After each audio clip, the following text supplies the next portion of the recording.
In the multipolar world of the 21st century, the locus of economic attention is shifting toward Eurasia. And as journalist and author Nomi Prins notes, in this changing economic landscape, the dominance of the Federal Reserve and the Washington Consensus is coming into question for the first time since the end of the Second World War.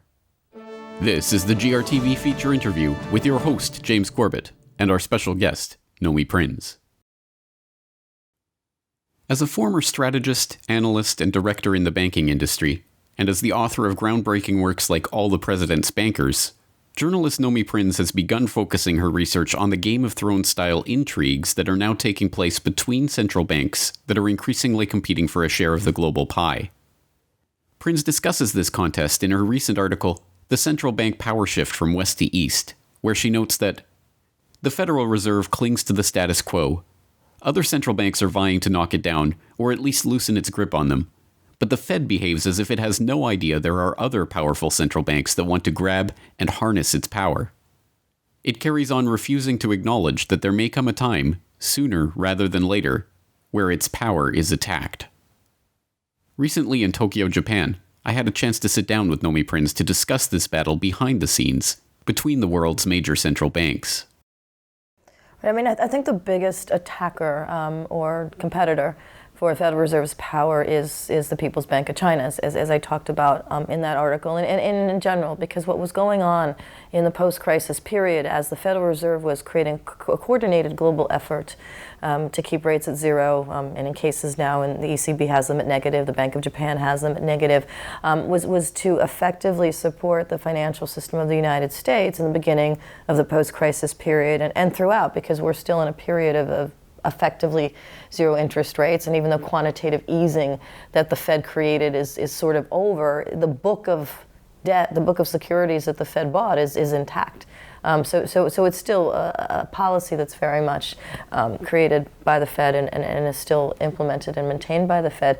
But during the period where quantitative easing was occurring, where zero interest rates was continuing, the People's Bank of China had a lot of very public statements against this idea, against the notion that if you basically feed, and I'm paraphrasing, but if you feed liquidity or cheap money into all of the markets, that it creates bubbles, it creates unnecessary speculation, that it isn't necessarily of value to any kind of real economic growth or infrastructure building or long-term sustainability. And as a result, the People's Bank of China was talking about how the Fed was being a little bit irresponsible. And that was one of the reasons why the Ren now, the Chinese currency, is now part of the IMF's basket.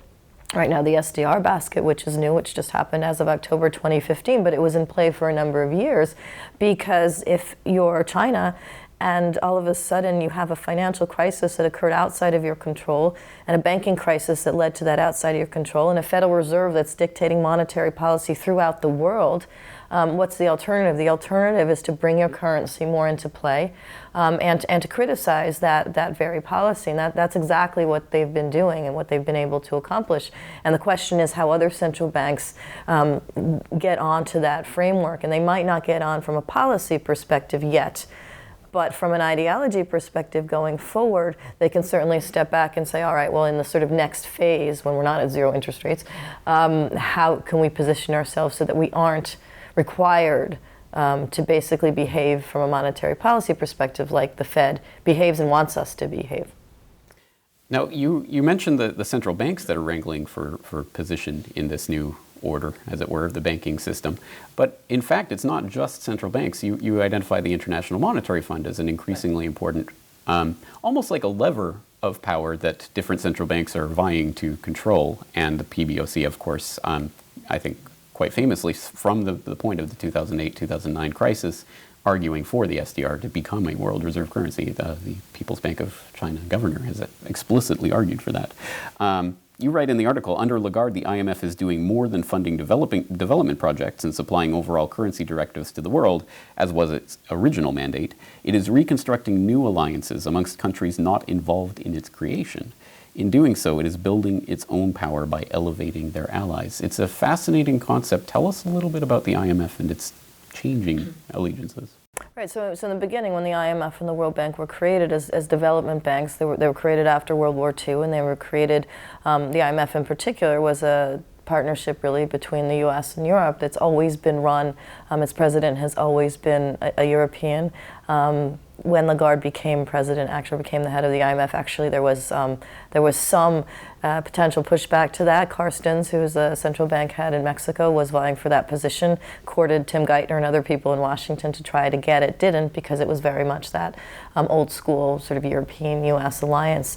But under Lagarde and in this shifting post-crisis, dollar-based but weakening type of an environment, the IMF has really elevated itself relative to the World Bank in terms of being able to dictate how central banks act and to have a real opinion against the Fed. It was Lagarde who basically said when Yellen was thinking about raising rates, for example, to begin with, and the Fed's in a catch-22 on rates anyway, which is a separate component of the conversation, but she was very vocal and public in saying, well, you can't because it will hurt the emerging markets. You can't because it will hurt and create more instability in the world, and you have to wait, and there has to be a timing issue. So elevating herself and the IMF into the position of dictating that kind of, or at least trying to dictate the timing of monetary policies is very new. And what's also new is this idea of China coming in, as I was talking about before, and having a position in the SDR. And if the IMF is able to have more bonds associated with linking to the SDR being issued in SDRs, then all of a sudden it becomes more prevalent in terms of currency relationships as well as debt relationships. And that creates a real sort of power base that's more multinational than simply being just dollar-based. And so when China was first talking about getting into the SDR, the U.S. was, of course, very against that. And they're still against it, but they just publicly said it was all right during the years. But it would prefer not to, I think, have had its power dictated or even moved a little bit by something the IMF is saying. Now, you're here in Tokyo for the purpose of going delivering a lecture on Japan's relations in this changing Game of Thrones. And it is interesting to think about the way the Bank of Japan will situate itself as these alliances change, because clearly it has been reliant on the U.S. umbrella for the last 70 years in a lot of different ways, militarily and economically and financially and monetarily. And there is, at least it is coming into view, the conceivable idea that the Bank of Japan might realize that they might have more alliances with the PBOC as it starts to gain in power. You talk in the article, you say the alliance of the BOJ and PBOC has not been fleshed out yet, but I believe that's only a matter of time. Old fights might be discarded if economic or financial survival is imperiled, which is what these sharper market moves foreshadow. Tell us about the Bank of Japan and some of the things that are going on in the heads of people like Kuroda at this point. Yeah, well, first of all, there is the prevalent policy, which is negative interest rates. And from what I've gleaned on the ground here, that policy will be in place for the foreseeable future. There is a concept here that it's starting to have some effect in terms of recent GDP growth here, and it just needs another year or two or something to stay relatively in that realm. But there's also a lot of conversation about how Japan positions itself relative to the U.S., in particular with regard to the Trump administration. And Trump ran on a platform of, and I don't necessarily think that's how it's going to fully unfold, but he ran on a platform of a lot of isolationism. And what that means is, whether it happens in practice or not, the way he operates is to do individual deals. That's how he's been a businessman. It's to basically divide and conquer. So now he will try, most likely, to have individual deals with Asian countries, as opposed to, say, the U.S. being part of the TPP or something like that, which was dead under the Obama administration anyway. But from the standpoint of Japan, they're in a position where, as this is unfolding on the U.S. side, they are in a position to have stronger alliances with China, which can be economically beneficial to both, even though they've had historical disagreements. But as I mentioned in that's something that, when you want to grow your economy, you're not really sure what's going on with the U.S., with your old alliance, or with Europe, because Europe is having its own fragmentations with Brexit and other things that are occurring there. Then you go close to home. You go where there's a growing consumer base, a growing population, growing technology, growing sustainable energy infrastructure projects, and everything else.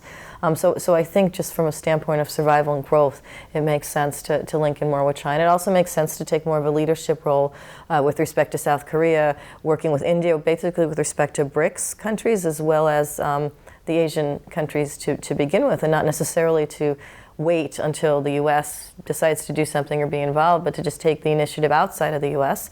And if there's also an ability or an opportunity to work with the U.S., that's okay as well. But Japan really has an opportunity now to be more of a leader, actually, in Asia than I think it's ever had before, given the shift in the U.S. And the rise in China. It has the opportunity to work with China, and also has the opportunity to have a leadership role throughout the rest of Asia, and even with respect to Europe as it stabilizes. There is so much going on here that really is fascinating, but we tend to get caught up in the macrocosmic scale of all of this, and looking at the central banks as these almost godlike beings that are deciding our fate. I always like to try to bring it down to the level of regular human beings and what they can actually do in their lives. There are disruptive technologies and ideas that are coming into view that would have been inconceivable 10 years ago, and who knows where they'll be at 10 or 20 years from now. Things like blockchain technologies that could truly find ways around the traditional banking structures as they exist. What is your sense of, not this in particular, but these types of ideas actually having an effect in disrupting the central bank's game as they're playing it? I mean, I think that conceptually having an external source of currency that can be used by everyone is an interesting, it's a good idea. It's almost a globally democratic idea potentially, but I also fear some of that technology in terms of the transparency of it. If I'm talking about a real individual person and that's their only source of cash and exchange, it's not that the banks are better, it's not that the central banks are better, it's not that abdicating that control is better, but it's also not clear to me that that this current alternative is necessarily safe. Actually, I was just a couple days ago in Tokyo. I met up with the fund manager who showed me a card that has a little gold gram on it. I don't know if you've seen these, but effectively it looks like it's a credit card. It has a stripe on it, a magnetic stripe on the back, and there are certain places that take it, very few, but it's worth $60. It's a gram of gold. And just the same way you would use an Apple Wallet or something like that, or a card that's filled, you kind of use your allocation of that gram of gold, and it's connected to a real number for a real block somewhere else. I don't know the company. I think it's a German company that's created them. But that idea of having a connection to something real, but also using it as an exchange, I think could be another way of working outside of the general currency platform. And I would feel personally safer doing something like that, and knowing that there's an existence of a real asset somewhere behind it. And I think that could be something that could take hold as well outside of these currency movements and the central bank lock. I think it's going to take a while. I mean, these are powerful players. They're shifting themselves, and they've been in transit for a very long time. But I think the outside could be something that looks more like a hard asset connection than necessarily a blockchain, for me personally. Right, yeah. Certainly people can tend to get hung up on particular ideas rather than sort of the general concept. So I think that's important to keep in mind. Tell us about the Artisans of Money.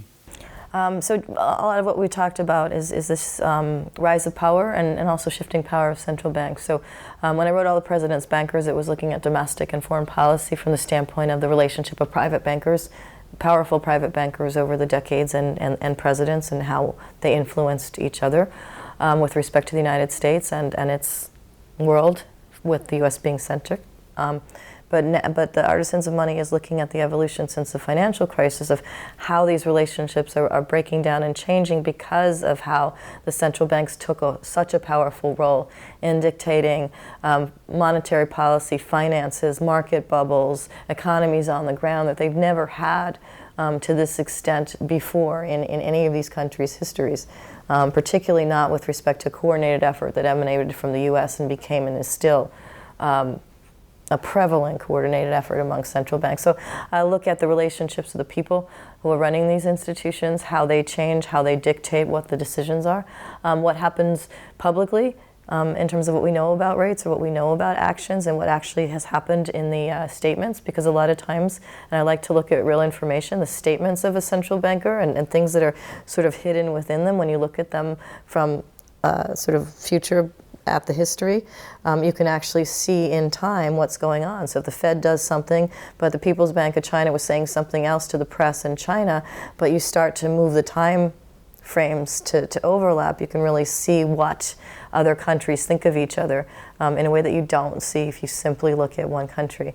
And so I'm just looking at that sort of time lapse and how that's impacted the national economies and real people on the ground in those, as well as the relationships on an international basis, how that's changed since the rise of central bank power in the post-crisis era, and also how it's going to change the very nature of these west to east alliances.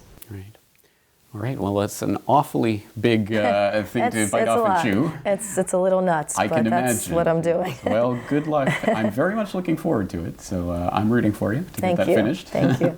All right, well, we'll leave it there for today. Thank you so much for your time. Thank you very much. Now available from globalresearch.ca.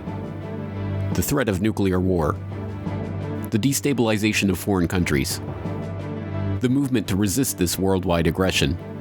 These are the topics addressed in The Globalization of War, America's Long War Against Humanity, the new book by award-winning author Professor Michel Chossudovsky. America's hegemonic project in the post-9/11 era is the globalization of war, whereby the US NATO military machine, coupled with covert intelligence operations, economic sanctions, and the thrust of regime change, is deployed in all major regions of the world. The threat of preemptive nuclear war is also used to blackmail countries into submission. This long war against humanity is carried out at the height of the most serious economic crisis in modern history. It is intimately related to a process of financial restructuring, which has resulted in the collapse of national economies and the impoverishment of large sectors of the world population. The ultimate objective is world conquest under the cloak of human rights and Western democracy. Buy your copy today and discover what is being hailed as a must-read and diplomatic dynamite. Available now at globalresearch.ca or wherever fine books are sold.